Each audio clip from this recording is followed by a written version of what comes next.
Assalamualaikum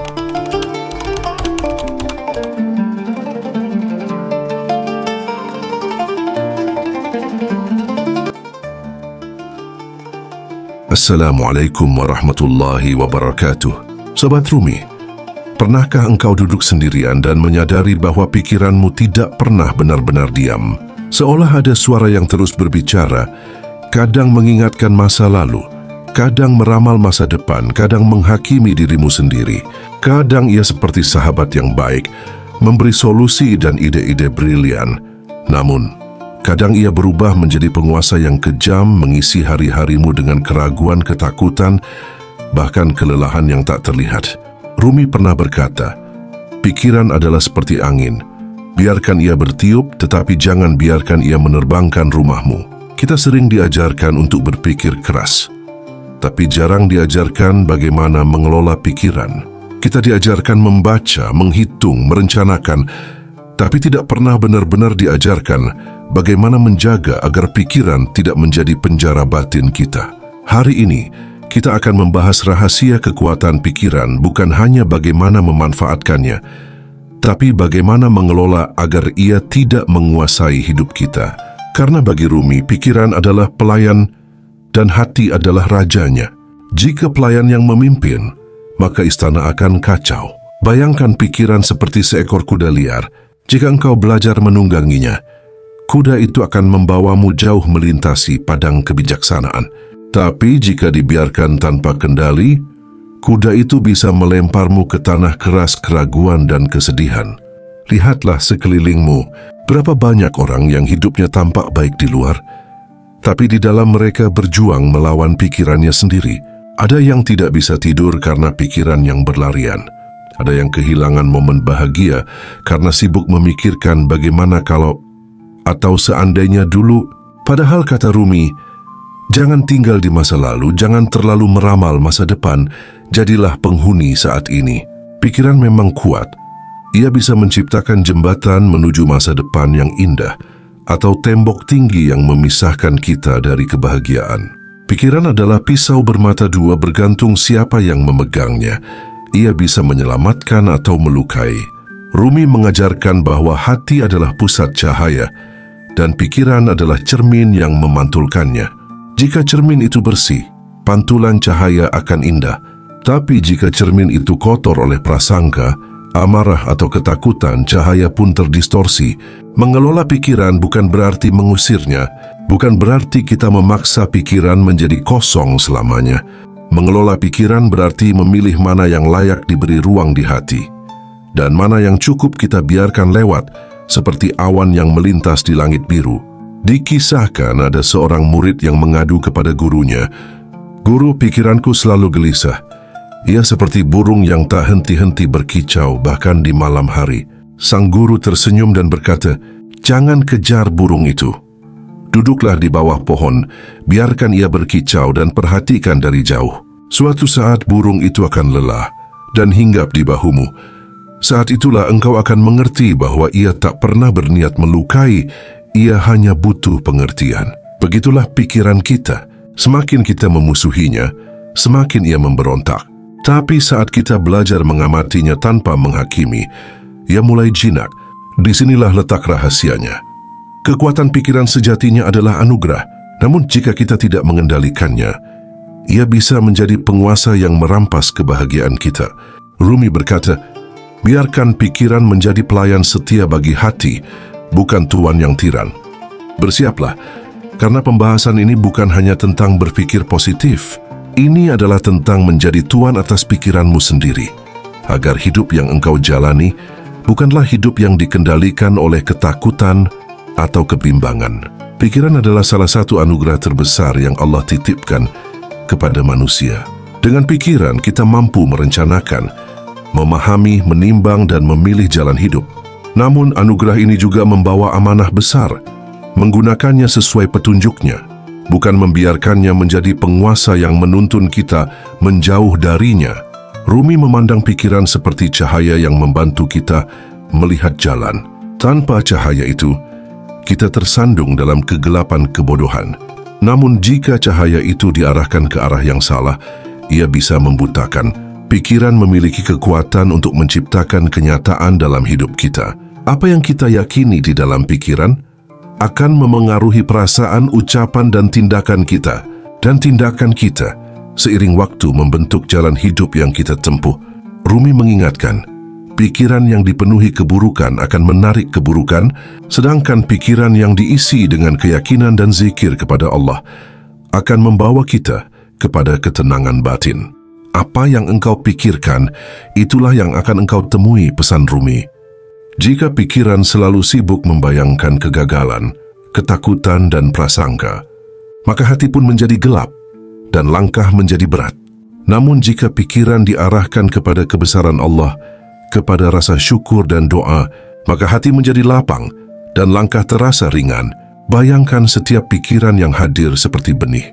Benih itu bisa tumbuh menjadi pohon kebaikan atau duri keburukan. Apa yang kita sirami setiap hari, itulah yang akan tumbuh. Jika kita menyirami pikiran dengan prasangka baik, harapan, doa, dan niat tulus, pohon yang tumbuh akan meneduhkan hati kita dan hati orang lain. Tetapi jika kita menyiraminya dengan iri hati, kemarahan, dan ketakutan, yang tumbuh hanyalah semak belukar yang menyesakkan. Rumi mengajarkan, pikiran yang baik bukan sekadar pikiran positif tanpa arah. Pikiran yang baik adalah pikiran yang selalu berakar pada kesadaran bahwa Allah adalah tujuan dan segala sesuatu hanyalah jalan menujunya. Pikiran bukanlah pusat dari segala sesuatu. Hati yang terhubung dengan Allah adalah pusatnya, sedangkan pikiran adalah alat yang membantu hati menjalankan misi hidup. Masalah muncul ketika pikiran mengambil alih, menjadikan logika sebagai hakim tertinggi, lalu meragukan apa yang hati yakini dari cahaya Allah. Pikiran yang tidak diarahkan akan selalu mencari pegangan dari dunia. Ia ingin mengontrol segalanya, menghitung segala kemungkinan, hingga lupa bahwa ada kekuatan Allah yang mengatur setiap detik kehidupan. Rumi sering menekankan bahwa pikiran itu seperti ombak di permukaan laut. Ia bergerak, bergejolak, dan selalu berubah. Tetapi di bawah ombak itu, ada kedalaman samudera hati yang tenang, tempat cahaya Allah memancar tanpa gangguan. Jika kita hanya fokus pada ombak, kita akan selalu gelisah. Tapi jika kita menyelam ke kedalaman hati, kita akan menemukan ketenangan yang tak tergoyahkan oleh badai pikiran. Pikiran yang dikelola dengan kesadaran akan tunduk pada hati, dan hati yang terhubung dengan Allah akan menuntun pikiran menuju arah yang benar. Kekuatan pikiran adalah pedang bermata dua. Ia bisa menjadi alat untuk mendekat kepada Allah, atau menjadi jerat yang membuat kita semakin jauh darinya. Kuncinya adalah menyadari setiap pikiran yang datang, memilih mana yang layak kita pelihara, dan mana yang harus kita lepaskan dengan mengucap, Hasbunallahu wa ni'mal wakil. Rumi berkata, jadikan pikiranmu pelayan bagi hatimu yang mencintai Allah. Jangan biarkan ia menjadi penguasa yang menuntunmu kepada selainnya. Dan disinilah perjalanan kita berlanjut, dari memahami kekuatan pikiran menuju mengenali bahayanya ketika pikiran mulai menguasai hati. Sobat Rumi, pikiran yang diciptakan untuk menjadi pelayan bisa berubah menjadi penguasa yang tiran. Ketika pikiran menguasai hati, ia akan memaksa kita melihat dunia hanya dari kacamata logika sempit, memutus hubungan kita dari cahaya yang datang dari Allah. Saat itu terjadi, hati menjadi hampa, dan kita mulai kehilangan kemampuan untuk merasakan kedamaian yang sejati. Ada tanda-tanda ketika pikiran mulai mengambil alih. Pertama, overthinking yang melelahkan. Pikiran terus memutar kemungkinan, seolah semua hal harus dipikirkan sampai tuntas. Padahal tidak semua perlu diselesaikan di kepala. Kedua, kekhawatiran yang berlebihan. Pikiran membesar-besarkan masalah, membuat kita takut pada hal yang belum tentu terjadi. Ketiga, sulit hadir di saat ini. Kita sibuk menyesali masa lalu atau cemas pada masa depan, hingga melupakan nikmat yang Allah berikan hari ini. Yang keempat, hati yang terasa berat. Pikiran yang negatif membuat dada sesak, meski tidak ada yang benar-benar terjadi secara nyata. Kelima, ragu yang berlarut-larut. Pikiran memunculkan 1000 alasan untuk menunda, sehingga kita kehilangan kesempatan yang Allah hadirkan di depan mata. Jika dibiarkan, pikiran yang menguasai akan menutup pintu syukur karena ia selalu mencari kekurangan, bukan kebaikan. Melemahkan doa karena ia memaksa kita hanya percaya pada kemampuan sendiri. Menyiksa batin karena ia tak pernah puas dengan keadaan yang ada. Menjadikan hati asing dari zikir karena ia sibuk mengejar dunia. Rumi mengingatkan bahwa hati yang penuh dengan bisikan pikiran yang tak terarah tidak akan mampu mendengar bisikan lembut dari Allah. Bagaimana cahaya akan masuk jika pintu hati tertutup oleh kebisingan pikiran? Pikiran yang terlalu berkuasa membuat kita lupa bahwa hidup ini adalah amanah, bukan sekadar proyek pribadi. Ia membuat kita berlari tanpa arah, mengukur semua hal hanya dengan untung dan rugi dunia, tanpa bertanya, apakah itu mendekatkan atau menjauhkan dari Allah? Saat pikiran menjadi penguasa, ia akan menolak diam. Padahal diam adalah salah satu cara hati mendengar petunjuk. Ia akan memaksa kita mencari jawaban dari segala sesuatu, padahal tidak semua jawaban perlu ditemukan sekarang. Mengapa pikiran bisa menjadi penguasa? Karena kita memberinya kuasa tanpa sadar. Kita mengizinkan setiap pikiran yang muncul untuk dipercaya, padahal tidak semua pikiran adalah kebenaran. Kita membiarkan pikiran mengulang-ulang ketakutan, menghidupkan kembali luka masa lalu, dan memproyeksikan hal-hal buruk yang bahkan belum tentu Allah takdirkan. Disinilah bahayanya. Pikiran yang tidak dikendalikan bisa menghalangi kita dari rasa tawakal kepada Allah. Bagi Rumi, pikiran yang menguasai hati ibarat awan tebal yang menutupi matahari. Matahari itu tetap bersinar, itulah cahaya dari Allah. Namun awan pikiran membuat kita tidak bisa melihatnya, sehingga kita merasa hidup dalam kegelapan, padahal cahaya itu tidak pernah padam. Pikiran yang dibiarkan liar akan menuntun kita pada ilusi, membuat kita menganggap dunia ini segalanya, dan melupakan bahwa ada kehidupan yang lebih kekal menanti. Bahaya terbesar dari pikiran yang menguasai bukanlah rasa cemas atau lelah semata, tetapi hilangnya kesadaran kita akan kehadiran Allah di setiap momen. Ketika pikiran menjadi penguasa, hati kehilangan perannya sebagai pemimpin, dan saat hati tidak lagi memimpin, kita berjalan di jalan yang rapuh, mudah goyah oleh godaan berita dan pendapat manusia.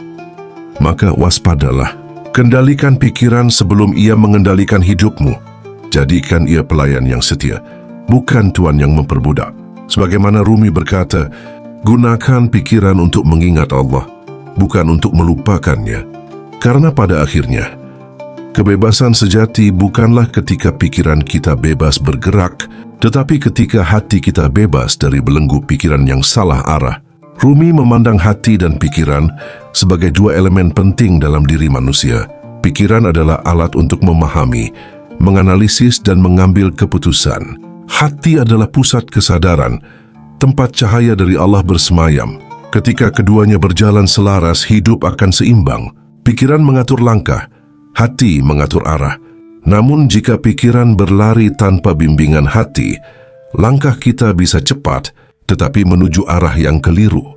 Sobat Rumi, hati adalah sumber intuisi dan kebijaksanaan. Ia terhubung dengan Allah melalui iman, doa, dan zikir. Pikiran tanpa bimbingan hati hanya akan mengikuti logika dunia dan mudah tergoda oleh hawa nafsu.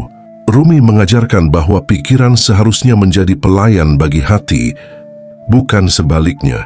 Hati yang kuat akan memerintahkan pikiran untuk bergerak di jalan yang diridai Allah. Pikiran yang setia akan membantu hati mewujudkan niat-niat baiknya dengan perencanaan dan tindakan yang tepat. Bayangkan hati sebagai nahkoda kapal dan pikiran sebagai layar. Layar bisa membawa kapal melaju dengan cepat, tetapi tanpa arahan nahkoda, kapal akan hanyut ke tengah badai. Begitu pula hidup kita. Jika pikiran bergerak sendiri tanpa hati yang terhubung kepada Allah, kita bisa terjebak dalam pencapaian dunia yang tampak hebat, tetapi miskin makna di mata Allah. Bagi Rumi, keseimbangan antara hati dan pikiran dimulai dari penempatan peran. Pertama, hati sebagai pemimpin memutuskan tujuan hidup berdasarkan nilai-nilai kebenaran dari Allah. Kedua, Pikiran sebagai pelayan merancang cara terbaik untuk mencapai tujuan hati tanpa mengkhianati nilai-nilai tersebut. Jika hati memerintah dan pikiran taat, kita akan mampu menjalani hidup dengan ketenangan dan arah yang jelas. Tetapi jika pikiran memerintah dan hati diam, kita akan mudah terombang-ambing oleh opini manusia dan arus dunia. Rumi menekankan bahwa hati yang bersih akan memancarkan cahaya dan cahaya itu akan menuntun pikiran untuk memilih jalan yang benar. Namun jika hati tertutup oleh sifat iri, sombong atau cinta dunia, cahaya itu meredup dan pikiran pun kehilangan arah. Itulah mengapa membersihkan hati adalah langkah pertama sebelum melatih pikiran. Karena pikiran hanya akan sebaik hati yang membimbingnya. Hati memiliki bahasa yang tidak dimengerti oleh pikiran. Bahasa doa, bahasa rasa syukur, bahasa sabar. Pikiran bisa memahami kata, tetapi hati memahami getaran yang menghubungkan kita dengan Allah. Ketika hati dan pikiran bersatu dalam zikir, pikiran menjadi jernih, hati menjadi damai.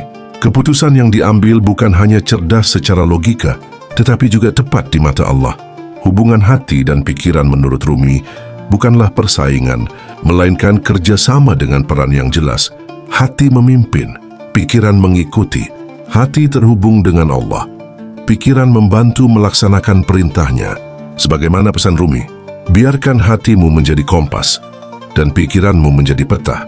Kompas menunjukkan arah menuju Allah dan peta membantu menemukan jalan untuk sampai ke sana.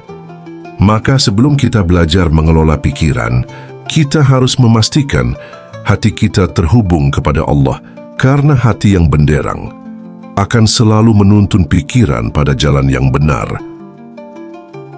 Sobat Rumi, mengelola pikiran bukan berarti memaksa diri untuk tidak berpikir. Pikiran adalah bagian dari kita, dan ia akan selalu hadir. Namun kita bisa mengatur arah dan kekuatannya agar ia menjadi jalan menuju ridha Allah, bukan penghalang antara kita dengannya. Rumi mengajarkan beberapa langkah yang lembut namun memiliki kekuatan besar jika dilakukan dengan kesadaran. Pertama, sadari arus pikiran. Langkah pertama adalah menyadari. Jangan biarkan pikiran datang dan pergi tanpa kita sadar apa isinya. Setiap kali muncul pikiran, tanyakan pada diri, apakah ini membawa aku mendekat kepada Allah atau menjauh? Kesadaran ini akan membuat kita berhenti, otomatis percaya pada semua yang pikiran bisikkan. Tidak semua pikiran adalah kebenaran. Sebagian hanyalah bayangan yang dibentuk oleh rasa takut atau keinginan yang berlebihan. Kedua, hadir di saat ini. Pikiran sering mengajak kita tinggal di masa lalu atau mengembara ke masa depan. Padahal kehidupan hanya berlangsung di satu tempat, saat ini. Rumi menekankan pentingnya hadir di momen sekarang, karena disinilah rahmat Allah sedang turun. Latihlah diri untuk hadir, melihat apa yang ada di depan mata, merasakan nafas yang mengalir, dan mengucap syukur atas detik ini. Ketiga, isi pikiran dengan kebaikan. Pikiran ibarat ladang. Jika kita biarkan kosong, ia akan ditumbuhi semak belukar pikiran negatif. Isi ladang itu dengan benih kebaikan. Membaca Al-Quran, mengulang zikir, atau merenungkan nikmat Allah. Semakin banyak kebaikan yang kita masukkan, semakin sedikit ruang bagi pikiran yang menguasai untuk bertumbuh. Keempat, beri waktu untuk hening. Rumi sering mengajarkan kekuatan diam. Diam bukan sekadar tidak berbicara, tetapi memberi jeda agar hati dan pikiran dapat selaras kembali. Ambil waktu setiap hari untuk duduk hening, memperhatikan nafas, dan menyebut nama Allah dalam hati. Dalam keheningan itu, pikiran akan perlahan tenang, dan hati akan kembali memimpin. Kelima, kaitkan pikiran pada tujuan hati. Sebelum mempercayai pikiran, uji ia dengan hati. Tanyakan, apakah pikiran ini membawa aku lebih dekat kepada Allah? Apakah ini selaras dengan nilai kebaikan yang Allah ajarkan? Jika jawabannya ya, jalankan. Jika tidak, lepaskan dengan mengucap hasbunallahu wa ni'mal wakil. Mengelola pikiran bukan pekerjaan satu malam. Ia adalah latihan seumur hidup. Setiap hari akan ada pikiran yang mencoba menguasai, dan setiap hari kita punya kesempatan untuk menempatkannya kembali di posisi yang benar. Rumi mengingatkan, jangan biarkan pikiran menjadi penjara. Jadikan ia jembatan yang membawamu kepada Allah. Jika kita sadar akan arus pikiran, hadir di saat ini, mengisinya dengan kebaikan, memberi waktu untuk hening, dan selalu mengaitkan pikiran pada tujuan hati, maka pikiran tidak akan lagi menguasai hidup kita. Sebaliknya, ia akan menjadi sahabat setia. Segala yang kita bicarakan membantu sejak awal adalah perjalanan kembali pada kendali diri, bukan untuk meniadakan pikiran, tetapi untuk menempatkannya di bawah bimbingan hati yang terhubung kepada Allah. Kita sering mengira bahwa pikiran adalah penguasa tertinggi, padahal pikiran hanyalah alat. Hati yang bersih dan jiwa yang sadar adalah pemimpinnya, dan pemimpin sejati itu akan selalu menunduk di hadapan Sang Raja, Allah yang Maha Mengatur. Rumi mengajarkan bahwa pikiran hanyalah salah satu jendela untuk melihat dunia. Namun jendela itu bisa buram oleh kabut nafsu, ketakutan dan prasangka. Membersihkannya berarti menjaga diri, agar kita hanya melihat dengan cahayanya. Kesadaran ini akan mengubah cara kita hidup. Kita tak lagi dikuasai oleh pikiran yang berlari liar, tak lagi terjebak dalam bayangan masa lalu atau ilusi masa depan. Kita hadir utuh dan berakar pada ridha Allah. Bayangkan pikiran sebagai sungai. Jika dibiarkan mengalir liar, ia bisa membawa banjir yang merusak. Namun jika diarahkan dengan kesadaran, ia bisa menjadi aliran yang memberi kehidupan bagi banyak ladang. Begitulah pikiran dalam hidup kita. Biarkan ia mengalir, tapi pastikan arahnya menuju lautan kasih dan kebijaksanaan Allah. Sekarang, mari kita akhiri perjalanan hari ini dengan renungan. Mari kita duduk sejenak, menarik nafas perlahan, dan dalam hati berucap, "Ya Allah, bimbinglah pikiranku agar selalu berjalan di bawah cahaya-Mu. Jangan biarkan aku menjadi tawanan pikiranku sendiri. Jadikanlah ia sebagai hamba yang tunduk kepada hati yang Engkau pimpin." Doa ini bukan hanya kata-kata, tetapi penyerahan penuh, karena kita sadar bahwa tanpa bimbingannya, pikiran bisa menjadi penguasa yang menyesatkan. Rumi pernah berkata, "Jangan menjadi budak pikiranmu. Jadikan ia budak hatimu yang bersujud kepada Allah." Kita tutup pembahasan ini dengan keyakinan bahwa pikiran bukanlah musuh, tetapi sahabat yang harus diarahkan. Ketika ia tunduk kepada hati, dan hati tunduk kepada Allah, maka hidup kita akan dipenuhi cahaya, meski di tengah gelapnya dunia. Jika video ini mengantarkanmu pada sebuah kesadaran, jangan lupa tulis di komentar, "Aku siap mengelola pikiran menjadi lebih baik." Hari ini kita belajar satu rahasia. Kekuatan pikiran bukan untuk kita takuti, tetapi untuk kita kelola dengan kesadaran. Dan kesadaran tertinggi itu adalah menyadari bahwa kita ini hamba yang hanya akan menemukan damai ketika tunduk sepenuhnya kepada Allah. Jadikan setiap detik kesempatan untuk memilih pikiran yang membawa kita pada kebaikan, dan setiap pikiran yang menghalangi jalan kita kepada Allah, lepaskanlah seperti daun yang jatuh dari pohon. Tenang tanpa penyesalan. Wassalamualaikum warahmatullahi wabarakatuh.